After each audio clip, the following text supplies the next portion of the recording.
Hello everyone, you're welcome to this week's edition of Hopping the Ball. Ger Hoey here in the chair. This week joined again by Johnny Healy and Pat Hickey. Lads, you're very welcome to this week's edition of it. Willie is otherwise disposed and Willie, thanks for last week. This week, lads, we're starting off not with sport but with a beautiful calendar that has been produced by Scariff Bay Community Radio. The 2022 souvenir calendar is now available for purchase. It has some gorgeous photography by Root Griffin Photography. It's the perfect Christmas present and it's only €5. It should be on every kitchen wall, whether it's home in Clare or one of your relations living away in Sydney, Saipan, in San Diego or Santiago. You can purchase one in either Ted's Fresh Fruit and Veg or Roger's Bar and off licence in Scariff. You can also purchase one for any of our volunteers, and we are all over the parishes of East Clare. Please support the radio station, whose sports coverage is second to none, whose music playlist is top class, who tell all the stories and have all the key interviews. Scariff Bay Community Radio is the local station that has, for the last 5 years, been connecting communities. And we are on 88.3 and 92.7 FM. So thanks very much everybody, and all support is greatly appreciated. This is one of the major fundraisers that Scariff Bay Community Radio holds during the year, and we would value your support. Okay guys, we're back for more sport. It's the kind of year where you could say the silly season is starting, but there's still lots of action. And I think we'll start with our favourite, lads, on four wheels. The Formula 1 race is hotting up, literally, both on and off the track. Thanks, Pat. Take us through what happened last weekend. Yeah, the last Grand Prix was the Qatar Grand Prix, Ger, and it was back-to-back victory for Hamilton, a crucial victory for him because he narrowed the gap now to 8 points to Verstappen with 2 races to go. An easy enough win for Hamilton. He completed a lights to flag victory, and Verstappen was 30 seconds behind in second place. The only thing is Verstappen won the bonus point for the fastest lap, which could yet be vital. Crucial yet, yes. But another interesting part for the Qatar Grand Prix was Alonso was third. It's his first time in the podium in 7 years. Okay. No, I know he's a veteran driver now at this stage, isn't he, Johnny? But it's a long time not to be on the podium, you know. Absolutely. But of course, it's just an indication of the Hamilton's domination of the thing the last number of years. But anyway, between the two of them, Hamilton and Verstappen this year, they have 16 of the 20 races won so far, with 2 races to go. And the next race, I think, is in Saudi Arabia. And as far as I'm concerned, I think if Hamilton wins the next race, Johnny, this is I'm hoping anyway, and wins the bonus point for the fastest lap, he's level with Verstappen going into the last race in Abu Dhabi. He is, yeah, but the funny thing I find... And Verstappen can finish second, and he's still Hamilton and they're both level. Wouldn't that be nice? Yeah. That would be some finish. I suppose every fan that's a Formula 1 fan would love to see that happen, but I can't get my head around the difference in Hamilton's car in the last 3 or 4 races. I know he got new engine and this, that and the other, but his performance in the last race was absolutely unbelievable. I mean, 30-something seconds to win. That's a big win, Johnny. Yeah, it is a big win, yeah. And as I said, as far as I was concerned from the start of the year, looking at all the practices up to the start of the Formula 1, Verstappen had as good a car, if not better, than Hamilton's. Doesn't look like it now, and we could be in for a very exciting 2 races. Just before we came on air, I was just saying to Pat there that qualifying this evening Hamilton qualified fastest on the first 2 practices. Bottas was second and Verstappen was fourth. Right. Doesn't argue well. Doesn't always work out, but I fear for Verstappen, even though I prompted him and was shouting for him all year long, thinking we need a new champion, we need a new face. But we've had one hell of a year for Formula 1 as it goes. As Pat said, it would be lovely to see it come down to the very last day. It would crown a wonderful season, Johnny. Absolutely. Yeah, as I say, the points at the moment, to recap the points, is 351 for Verstappen and 343, the 0.5s as well, obviously, for Hamilton. And Mercedes are 546.5 and Red Bull 541.5 in constructors, so that's even close as well. And the other exciting news for Formula 1 as well, Johnny, is, I don't know, did you see it there? Next year, you'll have the first Chinese driver in Formula 1. No, he's not there because he's from China. He's graduated up to Formula 1 level. He's joining the same team as Bottas, That's the Alfa Romeo team. Botas will be the number 1 driver, and this Chinese guy, I wouldn't even attempt to pronounce his name, but it's Zhou. So I don't know how good your Chinese is, but what's the pronunciation of that? But anyway, he'd be the first Chinese driver to take part in Formula 1. And also, I think they've announced that by 2025 there'll be a Grand Prix in China as well. So it's a huge market out there in China, so it's going to expand even more.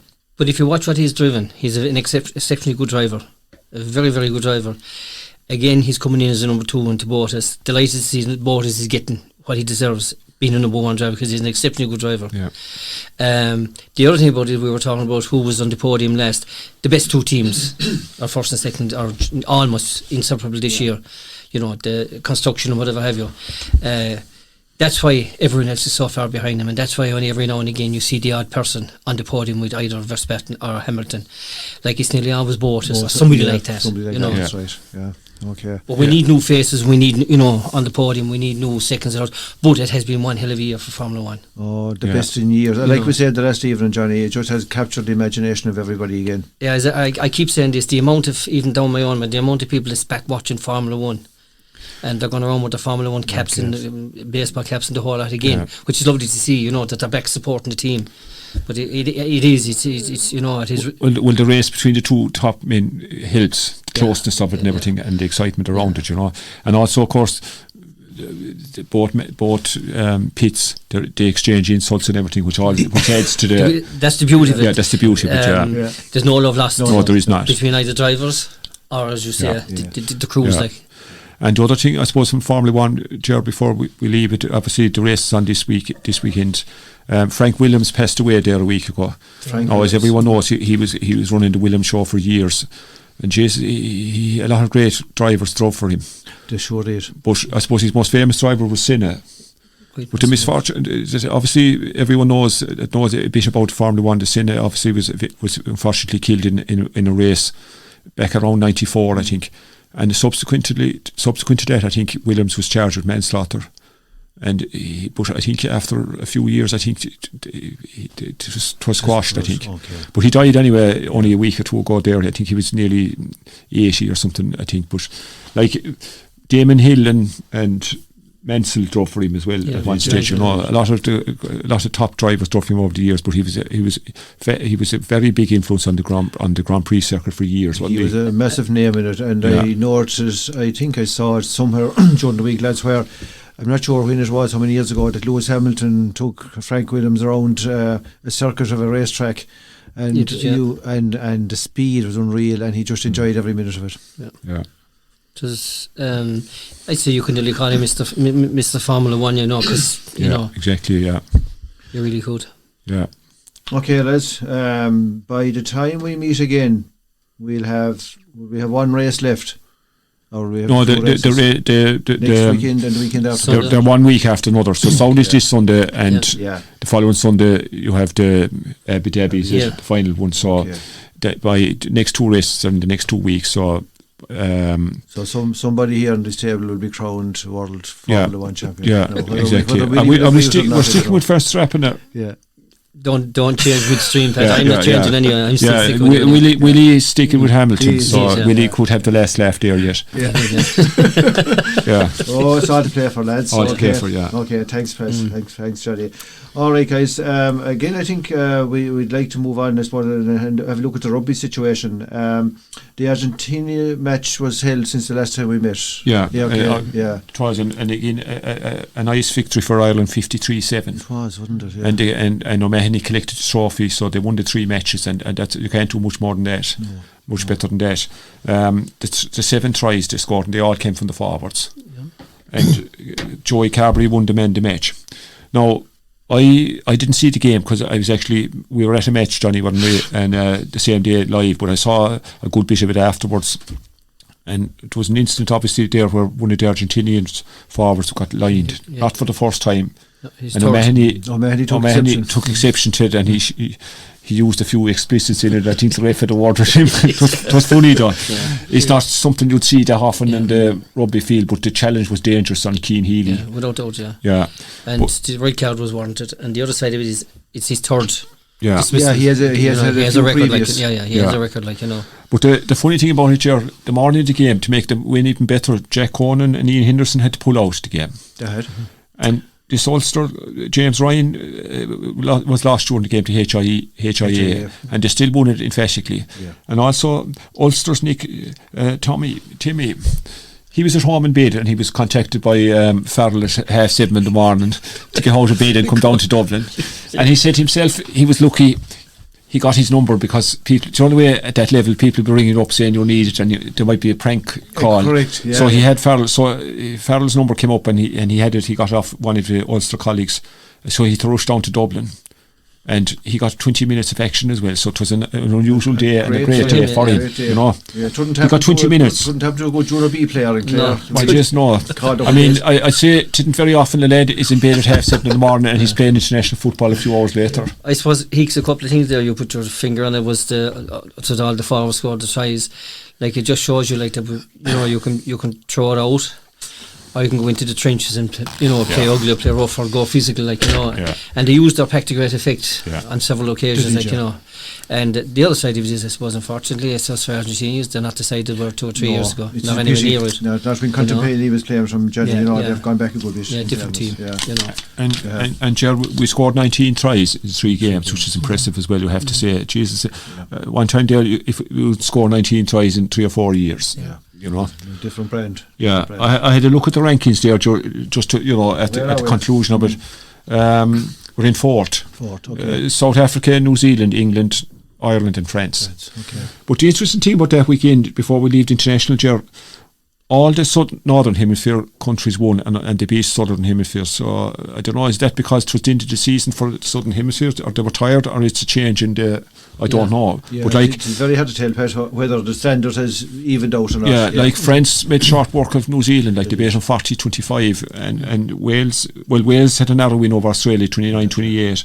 England beat South Africa 27-26. They were close games, like, but it was a bad weekend for the Southern Hemisphere, the last weekend of the October matches, you know, thing. But look, at Farrell will be delighted anyway. He has a few new players found as well, and they have a new style of play, and it argues well for the Six Nations anyway. Regardless of whether it was, you know, the start of our season as such or the end of their seasons, they seem to play with a little bit of freedom, I thought, you know. Yeah. And it was different than the old style. So we deserve to be where we are in the rankings, as far as I'm concerned, you know. A good shake of players have been used in all the games as well. Yeah. They have strengthened their panel a bit and given experience, you know, to some of the younger members as well. But he seems to be has a policy of trying to, I think, with the World Cup in view, trying to have a settled team in one way, and that we had to play matches in successive weeks to come thick and fast in the World Cup. Exactly. Because I think we were very quick to criticise him for the first international. He played 12 Leinstermen. Yeah, that's right. You know, and 3 outsiders. All the carbon and 12 Leinstermen. That the phrase used. Yeah. But in fairness, he got results, you know. He did, and there's no doubt, Ger, that Paul Collins' influence has been huge. It has been huge. Our scrum and our pack have tightened up greatly. Yeah. You know. Okay. And we probably have one of the best front rows now in world rugby as a combinations. I mean, Ty Furlong and Porter, it won't get much better than that anywhere in the world. As good as you'll find anyhow. Yeah.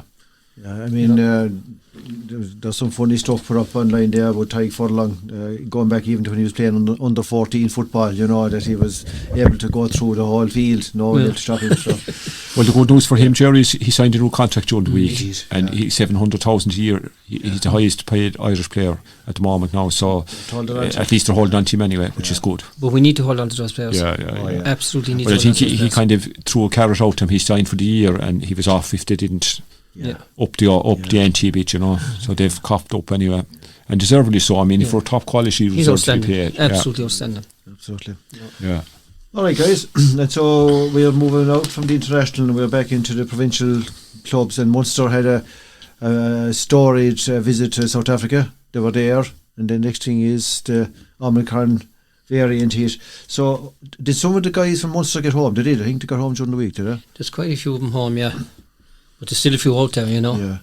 And they're playing this weekend. They're isolating, you know. So you just don't know. Yeah. You know, there's no names coming out yet as to who's who's actually out there. Like, I haven't heard now, and I've watching the papers quite closely, and Pat has everything on it. Yeah. Craig Casey was lucky in that he was with the Irish team, so he'd been out separate, and the whole thing came out before he landed, so he didn't go near him, so he's okay. Yeah.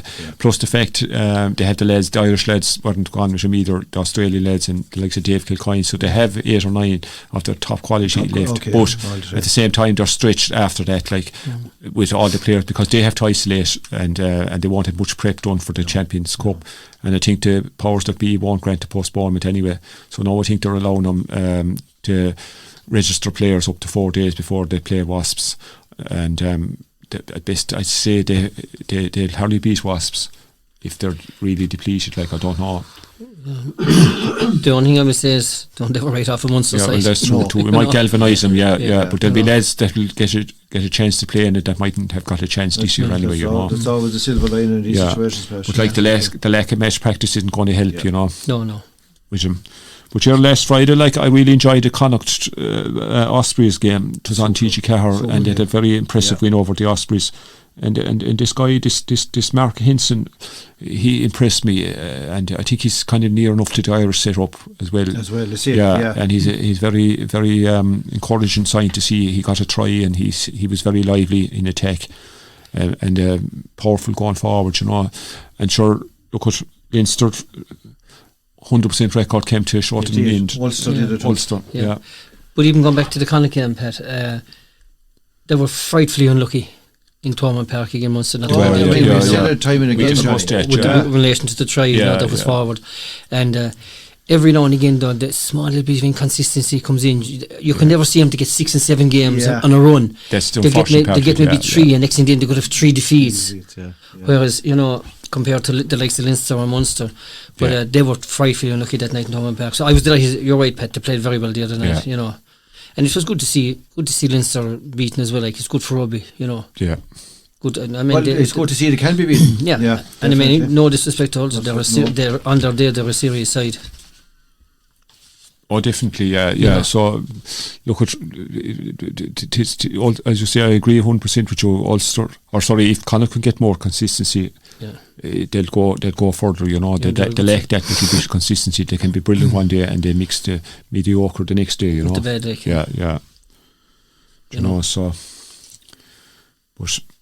Yeah, the Camogie is going to have an impact in this, because obviously the South African sides, like, if that, we don't know how bad that's going to turn out, but it's not ideal really. In the era of Camogie, you'd have to wonder, bringing in the South Africans even, and the travel involved and all that, was it the best thing to do in these times like that we're unfortunately living in? Well, I suppose without the new variant being found or developing part, things had been under control really, as regards testing and tracing and giving the vaccines and that, but this presents a whole new challenge. So is that it from the rugby situation, guys? Yeah, pretty much. Yeah. Okay, right. We'll wait and see. I mean, with all the sports we look at, COVID is still rare in its early stages. Our League of Ireland in soccer campaign has reached a conclusion in the Cup, and the league has been won, and there's been some managerial changes and all that, so there's a bit of it. Yeah, like we say, Rovers obviously are champions for the 19th time. And we had said earlier in previous shows, Pats were second and Sligo third, and that's the way they have been, isn't it, Johnny, for the last number of months even. Longford were relegated early. They had only 15 points, which was very poor for them. Waterford, unfortunately, are gone down as well. They lost to UCD there in the playoff. So, Ger, you're entering the 2022 Premier League division. It's the first time in a long time there's no team from Munster in it. Nothing south of Dublin. No, and I remember there was Waterford, 2 teams in Cork and Limerick in the top division. You've Cove Ramblers and Cork City. That's right. Yeah. Now you've no team, and from Munster in it, which is unfortunate. Shelburne obviously promoted and UCD then, so Longford and Waterford relegated. So then that only left Ger from the League of Ireland. It's a close season. That only left FAI Cup. Yeah, which was a cracker. And again it went to penalties. Indeed, and a big crowd. Yeah, and there was a bit of a hullabaloo on the build-up to it because Waterford dispensed with the services of their manager. They did, yeah. No, he was kind of a controversial figure, let's put it that way, Johnny. He was. So I don't know whether that hindered or helped their preparations, but certainly didn't. I don't think it helped anyway. No. And he was at the match then, of course, as well, and I think it was played out on social media as well. The chairman and the ex-manager. Yeah, he played out big time on social media, Pat, as these things do. Yeah, exactly. So it wasn't exactly ideal preparation for Waterford. But it was the 9th final in 12 years to go to extra time, and the 5th final to go to penalties. Yeah. Just going to that, like Bows have won a trophy in 13 years. Yeah. And it's that's fierce surprising for a side like Bows. Yes. And the bonus, and the worst of it, because they didn't win it, that Bows are not in Europe. No. And because Pets won it, Derry City now have got the 4th spot in Europe. Okay, so they gained. Yeah. And Dundalk obviously didn't finish high up table, so they're gone. And also, you were talking about the managerial team. They parted company with Vinnie Perth for the second time during the week. Yeah, they did, yeah. And apparently, the Pets manager is one of the favourites to get the job, O'Donnell, and maybe the Atlancy fella who's the manager currently of Drogheda. They're the two favourites to get the job. They've been spoken about big time. Yeah, they've been spoken about big time. But the only other thing, I suppose, in the FA Cup final, after anyway, the Premier League team of the season was and Shamrock Rovers weren't happy. Bohemians had more players on it than Rovers, and they won the league. I suppose, Pat, the best two teams in the league, watching them play. Yeah. You would watch them because they play good football. A bit of an inconsistency again with Bows, and it cost them dearly, was Shamrock Rovers and Bohemians. Pats now were good as well, but what I did like about Bows, they played good football, so did Rovers. So I did expect Rovers to have more players on that team than Bows, but it didn't work out that way. Yeah, and and two, Johnny, Sligo came third and they had no player on the team at all. Yeah. No, they hadn't. No. Yeah. Again, Petro, they were hot and cold. It was like a game of chess, they were stalemate, God almighty, we said they're going to go right. Well, at the very beginning, we'd say a quarter ways into the season, they were nearly up. They were up at the top for a while. Next thing, they hit defeat after defeat after. I forget how many defeats we said they had. I think 2-1 or 1-0. Yeah, I think they didn't win a match in 11 between a few draws and defeats. I think they did 8 defeats and 3 draws in 11 matches. It was a miracle they finished in third, really, considering all the games they lost. But because of their early season, points. And the same thing, Ger, that saved Finn Harps. They won a few games at the start, and they just divided the relegation scrap heap. But if they hadn't had a good start, they'd probably have been caught up in it. Yeah. But there was a savage crowd at the FA Cup final. FAI Cup, unreal. Yeah, and great atmosphere. Yeah. I like the games that when they played the Howard evening. Yeah. It kind of adds to it, I think. But again, you see, it's the two teams that are in it. They have huge following. Now, of course, there was a bit of trouble outside in the pubs prior to the game, which was unfortunate. People coming causing trouble. Two Dublin teams in it, and. It was, there's a grouping, I suppose, with all clubs that would be just going for the bit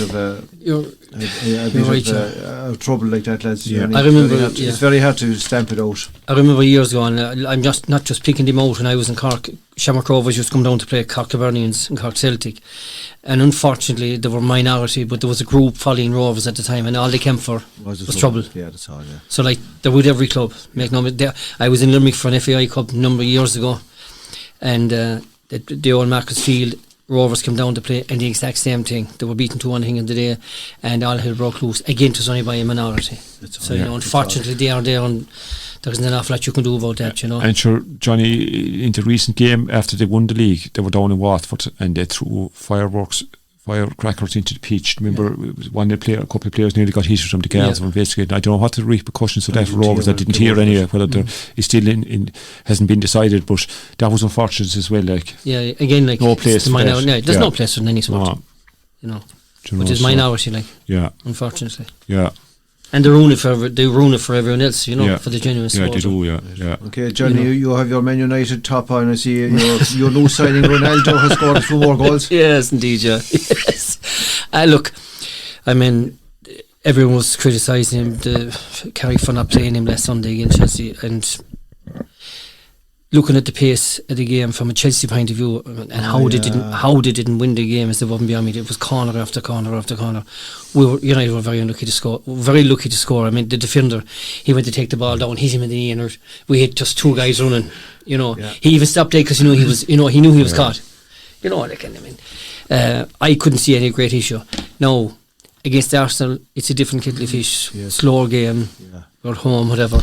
But he will never let you down, When you need a goal, he'll get it for you, It's 800 and what? 801. Yeah, it was a bizarre goal for Arsenal to give him the lead. It was like, and I mean, I always defend keepers from playing him in bloody thing in hurling, but how in the name of God he could do what he done or justify do what he done. I noticed one of his own teammates, Fred, that stepped in his foot. Probably the only thing he done well that night.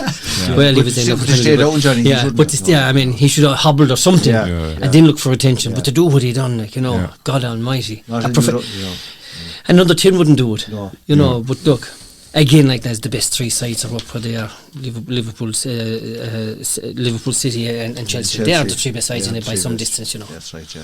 And I can't see it. What way till finish, I don't know. No, I can't call it. I wouldn't. Not at this stage. It's still too early to call it. And there's of course a big fascination around this new guy that's at United, Ralph Rangnick, is it? Yeah, it is. He's a very. I mean, I heard reading the papers there last weekend. Klopp was saying we're all in trouble now because this guy is top class. Okay. And then I read Eamon Dunphy saying, if this guy is top class, what's he doing beyond in Russia? Why is he with one of the great clubs? Yeah. But he's an exceptional coach, so. And I hear today then he's talking. He might be staying longer than the 6 months. Okay. No, he's supposed to be doing a consultancy role after that. Yeah. But if that happens, Johnny, would it not undermine the new manager? Would he be kind of interfering? Yeah.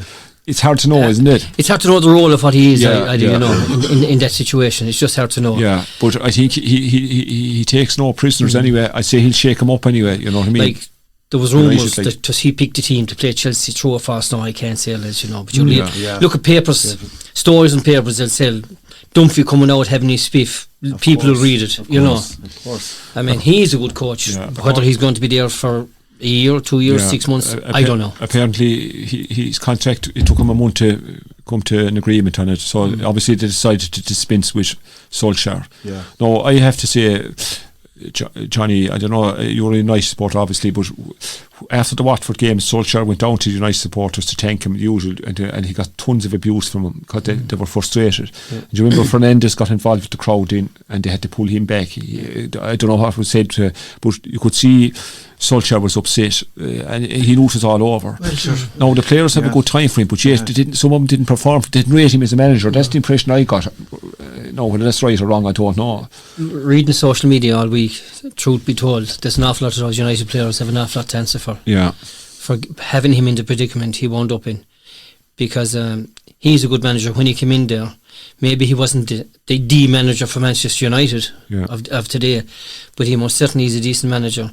And you could see he was hurt by the performance against Watford. I mean, Watford done to United what Liverpool done a number of weeks before that. They didn't have shots from 20-25 yards. They walked that ball into the net. And Liverpool done the exact same thing 3 or 4 weeks before that.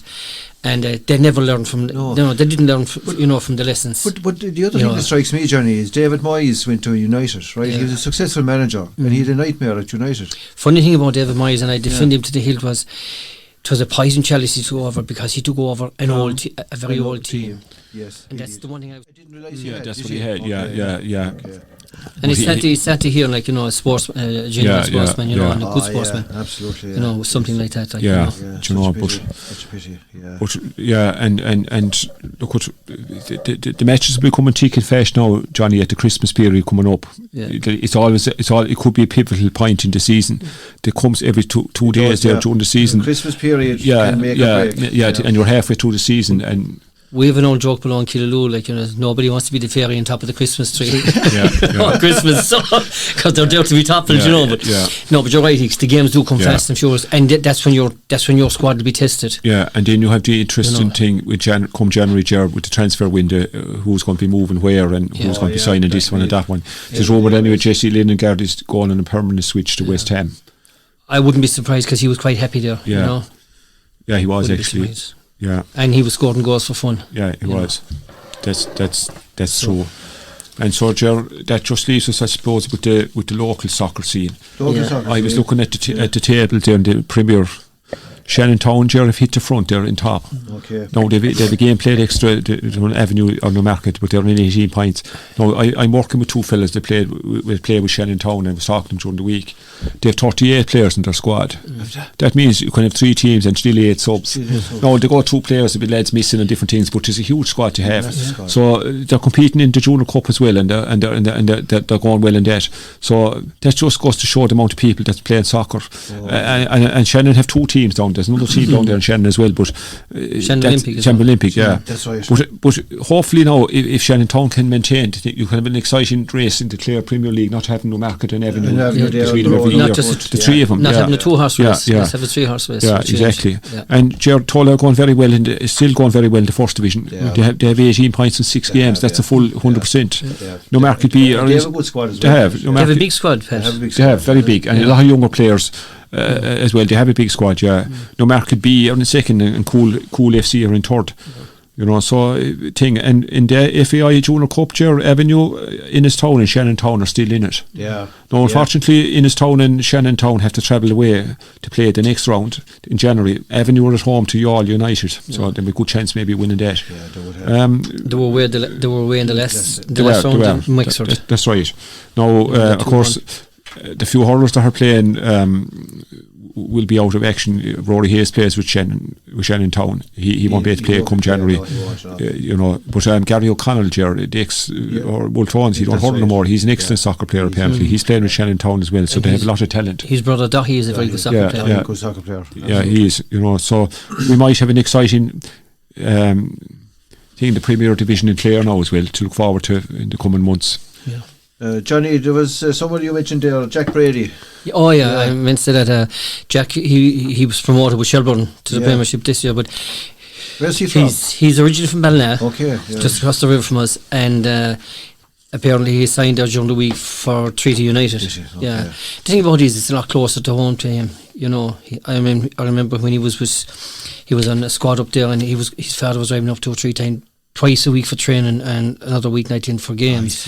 But when he was with Shelburne, we said this season, the season gone, he got a job above, and it was a lot easier for him, like, you know. Now he also has his grandmother she'll living across the road from the Cat and Cage in Drumcondra, so you know he'd be no great distance from where he was playing.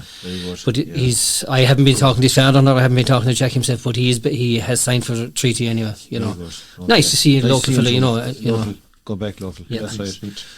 Okay, guys. Have we the soccer rounded up? Going and looking at what we had discussed previously. I think we have. Yeah. The only other thing I noticed there during the week, Christian Eriksson is back training with a club in Denmark. No, he won't be allowed to play in Italy. Some rule there would prevent him, but it's good to see him back. You know, exactly. After what happened to him, you know. So he's training. His old home club he's training with. Yeah, he is. Yeah, I think he's just using to get fish and whatever. Like, so I'm not saying he's signing he mightn't be able to play at the top level, but it's good to see him back anyway. You know, so well, he's good, and hopefully that whatever health condition he has is under control. Exactly. Yeah, exactly. Very good. Thanks, Pat. All right. Okay, we still have GA action on the fields and off the fields to discuss. And I suppose last weekend the Clare clubs in the hurling were contesting all the Munster games. Johnny Smith O'Brien's had the park on, was it Saturday? Saturday it was, 1 o'clock. And I think Cyril O'Connor put the tin hat in when he said it was typical winter hurling. You know, and he was right. Our lads talking to him, I wasn't at the game myself, but talking to all the lads after, they were very, very disappointed with the performance. They said they were very flat. And they gutted because if they had performed and were beaten, fair enough, but they didn't perform, like, and they still only lost it by 2 points. But look, our goal at the end of last year, after being beaten the next time by Scariff, was to get out and win it this year. We've achieved that. We're back where we want to be, back hurling senior, because this group of guys, they're good enough to hurl at that level. We have a lovely group of young fellas. There's 5 or 6 of them coming up out of the minors, under 20. We'll be hoping that Tony take him on board next year and school him, you know, and blood him bit by bit and get, you know, a stronger and a bigger panel. So, you know, disappointed we lost. fair play to Dunhill, the best of luck to them in the next round, but we're looking forward to next year. Yeah, you know, yeah. last Saturday now, it's done and dusted, it's gone. We've had a serious year, both the Clare Cup and in the Championship, and we're looking forward to the Championship next year. Very good. You know. That's great, Johnny. You know, well done, absolutely. And then we had Ballygunner coming up to play Ballyea. Pat, were you at that game? Yeah, I was. Oh geez, Ger, I coming into the game, I thought maybe the long layoff might have affected Ballygunner, but geez, they looked unbelievable from the start. The game was over really as a contest well before half time. Yeah. I mean, it's difficult to know. Ballygunner, is it 8 championships they've won? 8 in a row, and yet they've only 2 Munsters out of the 8. And I mean, they played the Bridge 2 years ago and annihilated them. Yeah. And they look like real, you know, but it's just I mean, it just shows you the standard. Yeah, and I think they were so good in my view. Even if Tony Kelly was playing, I don't think Ballyea would have won the match. I know he'd have made a big difference. Looking at he'd made a difference, but looking at the scoreline, the way Ballyea got a couple of late goals. Yeah, exactly. Yeah, I mean, they'd only 3 points going into second half, and the game was over. And okay, they got the 2 goals, but like Ballygunner went down and scored a goal themselves, and their slick movement, I was very impressed with them, and the subs they were bringing on were nearly as good as the lads they had starting. So like Johnny said about Killaloe, Ballyea were just one of those games that got away from them early, and try as they might do the usual suspects. Gary Brennan trying his utmost to get him going. Jack Brown was excellent, and I thought Paul Flanagan done very well on Jesse Hutchinson. You know, and Paul Flanagan has a very good year both for club and county. But it was disappointing for Ballyea. But look, their main aim, I suppose, was to win the Clare Championship. They would have hoped to put on a better performance, especially at home and in Innis. But it was Ballygunner's day from the word go, you know. And I think they're second favourites in the bookies to win All Ireland. And I think they probably will win Munster anyway. If you look at it, I suppose, Pat, in Munster, if they come up against Lockmore, you know, that's the team. Up against, but if you look at what's there, what is Lockmore they're playing, because the Cork, Middleton and Kilmallock is other semi-finals. So I mean, you would have to. I mean, Lockmore are playing football this weekend, and then they'll be out in the hurling whenever. I mean, they're on following the go. week. Yeah, they're on the go. It'll be their 19th week by the time they play Ballygunner. 19th successive week, and practically the same teams. The one thing I will say is I watched the Tipperary County final last Sunday, and in fairness, the first half was nip and tuck. Now they had 12 wides in the first half. Lockmore had, but I tell you, this was as good a county final, the second half of that final. And I actually thought that their legs, they'd be found out for legs, you know, in the last 10 or 15 minutes. And in fact, the stronger and stronger they got. So, you know, I'd be nervous of them. Again, as I said, that Ballygunner side, as Pat already said, they're crawling with talent. So there's something to be said, Johnny, about the likes of Lockmore on the go every week. They're in the zone every weekend. I mean, last year they lost the football by a pint. They lost the hurling by a pint. It came full circle this year. They won both by a pint. Sunday now or Saturday, we say again, it'll be difficult for them in the football, but they'll have a cut at it, and believe you me, they'll have a cut. They'll have a cut at Ballygunner the following week.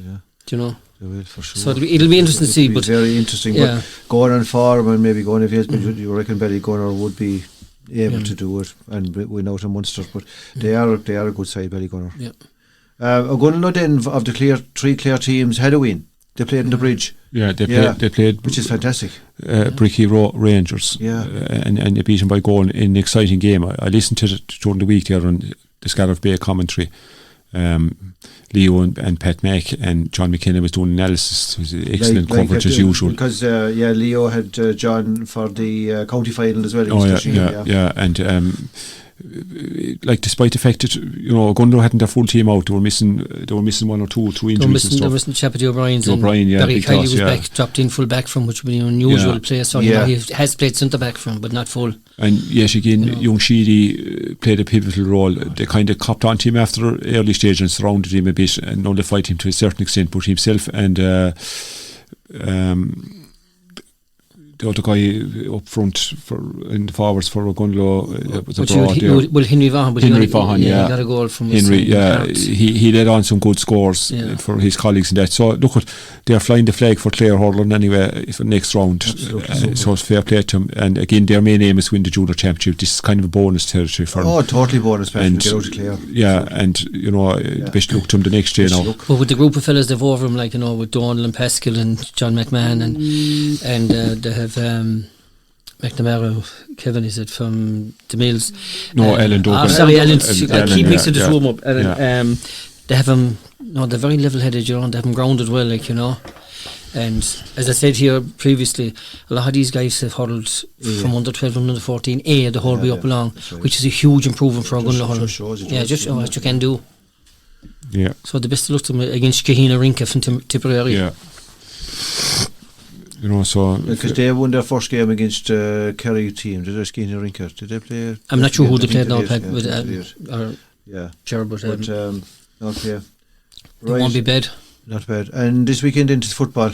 Yeah, Éireog are out in the senior again Lockmore in Cusick Park on Sunday at 1 o'clock. So Lockmore having a great record after coming out of tipped a few times, either in hurling or football. I know they beat Tulla in the provincial final a few years ago or back in the 90s, but they haven't really done much the times they've come out. So I reckon Éireog at home and everything, they should be capable of beating Lockmore. But then again, like this time of the year is a great leveler with conditions, wintry conditions and all that. But Éireog, were impressive enough in Clare Championship. They conceded no goal. I think Buckley has made an awful difference to defensive wise, and they're very secure at the back. So I'd be kind of thinking Éireog might win that. And the thing about it is, Pat, they have a forward line. They're very young, but they can move. They're quite sleek. Yeah, and like there's some serious footballers on their squad. Like Aaron Fitzgerald is a very good football, top quality. Russell in the backs, and then obviously young McInerney, Cooney up front. They definitely, and they'll be like a typical town team. They'll be cocky enough then as well. Confidence wise and that. Like so. I'd be disappointed if they don't beat them now, to be honest. Whether our friends in Ennis that listen into Scariff Bay will agree with us or not that they're cocky, but we always say that about town teams. But they have players that'll hurt you. Well, they have. That's true. That's true. And of course, there's a big day for Corofin. They have their game at home. Yeah, they're playing in Corofin, are they? Okay. They play Kildimo, Pallaskinnery. That's Kyle Hayes' club. I don't think he plays football though, because there's a guy working with me from there. He said he don't play football at all. So big day for Corofin. It's nice to be playing their own pitch. Absolutely. And again, get a Munster club game in your own exactly, field. A big thing. And again, like Johnny's case with Killaloe, their main aim is to win the intermediate to get back up senior where they feel they belong. They have an exciting team as well, but I don't know much about Kildimo, Pallaskinnery, what type of footballers they are, but look at considering the way Corofin pulled the final out of the fire with the last 2 goals, they should be confident anyway facing them. And Ballyvaughan are also playing. Yeah, they're playing the Park tomorrow, Ger, at 1 o'clock as well. They're playing Boherbue from Cork, who will be favourites going into the game. Ballyvaughan, Ger, had the misfortune of losing 2 finals in 1 year, calendar year. They lost last year's under 2020 final. It was played this year. And you'd wonder about teams having lost facing in because that's it. Because they're in Munster then. Because they lost the county final team this time, and that's the reason. So I don't know. They'd be underdogs going into that. Like, I suppose, lads, for people out there that don't understand why they're in the Munster club is in this time and have a senior team, so it's they can't represent. You have to solely junior club. Look, for the sake of football, I'd love to see Ballyvaughan just to win a game. They'd be always, for yesterday that they won a game in Munster. It's an awful sucker punch to lose 2 finals. In the 1 year. It is, yeah. But it's kind of, in a way, Johnny, if you look at junior or intermediate football or hurling, you often have to contest numerous semi-finals and finals to get over the line, and then it depends on the age of your team when you get there. You're right, Ger, because we contested 5 intermediate semi-finals, before we got to the final. So you're right. You have a valid point there, It is difficult, you just have to keep plugging away. Because you're nearly good enough, but then when you get to the final, not fully good enough. Alright lads, so that's the football this weekend coming. We'll see what way Clare fare. we in our discussion of games played, we missed a massive local derby of the Junior C final between Scariff and Budyke that was on last weekend. That Budyke won. And won what, 3 or 4 points, Johnny? Yeah, 198 points. Low scoring affair, but tight. Yeah, very exciting, Ger. I can tell you here now there was no quarter Esther given, let me tell you that for starters. But what I will say, there was loads of endeavour, loads of effort, loads of excitement. I have never seen as many people as a Junior C match in my life. No, it had drew the crowd. I don't know what it is there, but there was hundreds anyway, and there was nowhere to park a car, but they were blessed with a bit of a breeze, but they were blessed with glorious sunshine, bitterly cold. But look at to see the likes of Sharky Ryan and to see Mousy Mac, the 2 custodians and goals, and you had Kelly full forward, you had Elfie Rogers, you had the Malays, the Walshes. It was so lovely to see, that there was a grade there for guys that were club members and they still like to do a little bit of hurling but wouldn't be good enough for the likes of the Bs and the As in club level. It was so nice to see that this Junior B championship was there and it was concluded, because as we know there was a couple of cases in Scariff a couple of weeks previous, and in fairness to Budyke, I take my head off them. They obliged them by not playing the fixture. I might add that the 2 fellas that had the COVID for Scariff, the 2 Mulvahs, they played very, very well when they came on. Good. Very, very well. Excellent. And I have to say, that Ger Hoey, Martin Morrissey, Devaney on sound for Scariff Bay Radio brought the atmosphere to the masses, big time. I believe he got 12 out of 10 for his performance. And new star is born yet again. Ger Hoey. I probably neglected to say, but I suppose the two men that stood up most in the field, that are I don't know where they got their energy from, but every time they were there with a hook and a block and whatever, the clearance would have been nice in the back. One of them nice in the back for Budyke, but the man that to me that epitomised the performance of Budyke was the chap at the ball in his midfield from. He absolutely chased everything. God. So it was lovely to see for these guys. And more importantly, in respect to the result here, if there's another title coming to East Clare, it was staying in East Clare anyway. So it's been a tremendous year for East Clare. Every championship part of the scenery is staying in East Clare. Happy days for East Clare clubs. I know there's fierce rivalry between the teams, but at the same time we're all East Clare. Let's go through it. In the Clare Cup Fecal, in the Junior A Ogunlo, they also won the Division 3 League, peeping ourselves. You have then Scariff in the Junior B, and the Budyke Junior C, Smith Ryan's Intermediate. Clare Senior B, 13 Junior B football. And the East Clare teams that are senior remain senior, which is good. Which is good, exactly. And in fact, a lot of people would have said your own club, were unlucky not to get through to knockout stages in intermediate as well. Inches really. Exactly. Exactly. So the good times might be coming back towards East Clare. I suppose. Needless to say, to go over to the fairer girls, the Camogie titles that came to East Clare was you had Scariff were going to do the minor A again this year, and they won the senior last Saturday in a replay in Bradford. Learned their lessons from the first day. Nullified the 2 marquee players, the girl of the Foley's and the girl of the Kellys from True Clonlara. And once you do that, you'll hurt True Clonlara, But believe you me, that True Clonlara, they're good enough and young enough to go on and maybe win the county title, if not next year, definitely the year after. They have good coaches down there. John Conlon is on board with him, he's a big throw into him. He's a huge throw-in, but having got to the final, they could have won the final the first day. They'll be mad for a road next year. They were frightfully unlucky not to win it the first year, frightfully unlucky. Yeah. But it just shows you how Scariff are going to look at still grind out games. Their season campaigners, even though they have a lot of young players as well. I like the quote from the manager, Scariff Ogunlo. He said, "It'll take some team to beat us in Munster," he said. Well, I'd like that. Absolutely, I like that. I'm sure Johnny Field-Kinnean won the senior B in the senior in the Camogie, which is the first year up senior, which is tremendous as well. And Whitegate were unlucky to lose the intermediate, so narrowly to Clooney. They played a very experienced, good Clooney team, who lost last year's final. Did it? And the other side is Field-Kinnean were very unlucky in that Munster. That must have they were really Kerry County team, really. You could say that the back one by the majority of them, So again, and Shireen were unlucky in Drummond Inch. There were a goal to death, So like in fairness to Clare Camogie Senior Championship, you had Scariff Gunlaw, you had Troclanlara, Aine Kilmona, Kilkishen, right? You know, I mean, there wasn't much between the whole lot of them, really, in fairness.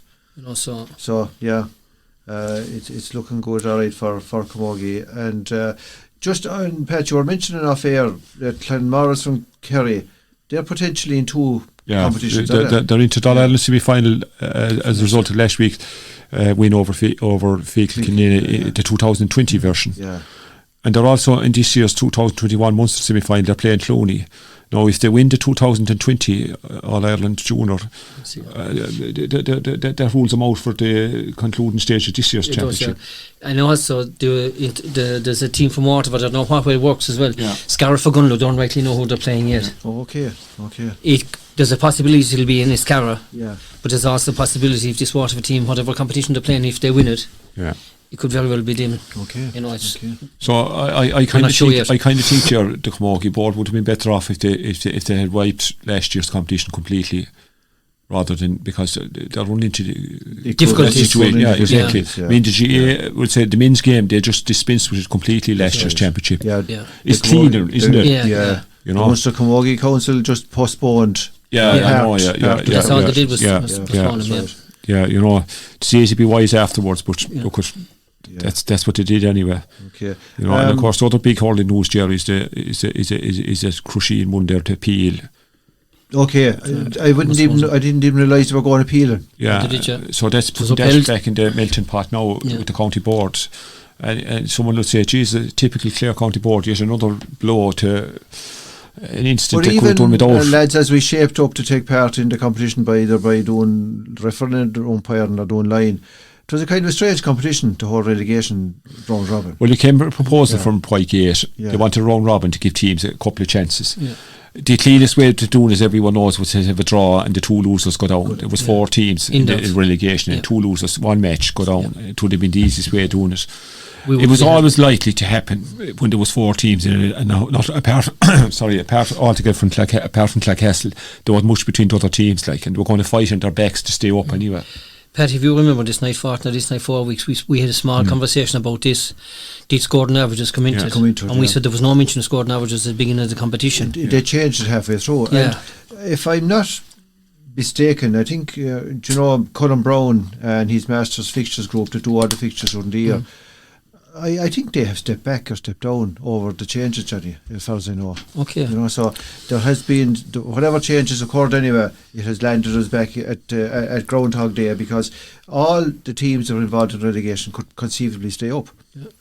Is that possible? Yeah, and you could end up then having 3 teams to go down next year. Yeah. Of course, the provision thing for the ruling from Croke Park doesn't come into effect until 23, where each county can only have 16 adult teams, senior championship. And that's irrespective of the county size, isn't it? Yeah, but the thing about it is, Pat, as well, is we've been striving to have a stronger and a better senior championship. Yeah. And if we're going to allow 2 teams up because of a fiasco by the county board, I mean, it's not going to do anything for hurling. No, it's going to be interesting as to how it pans out. Yeah.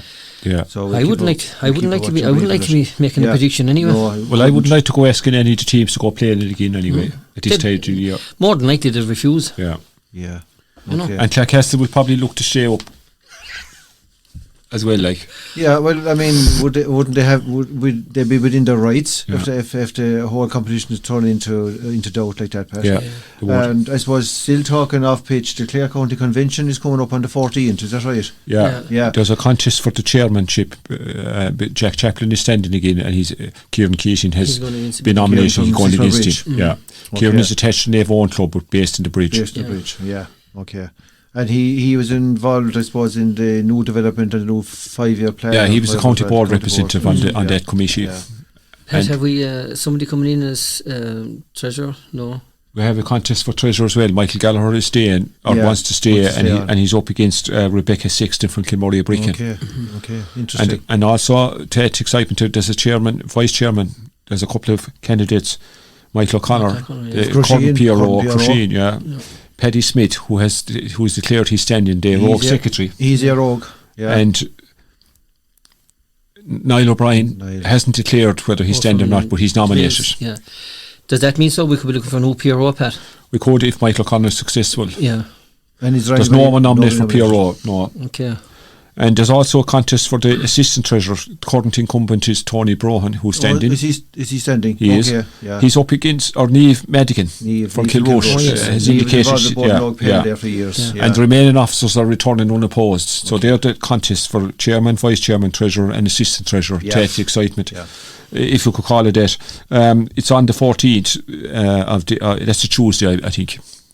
Yeah, and is it going to be held in person or? I'd say it will probably be virtual. I didn't hear Ger, so I can't comment. Virtual, I'd say, with the COVID. I'd say. Well, the way things are gone at the minute now. Yeah.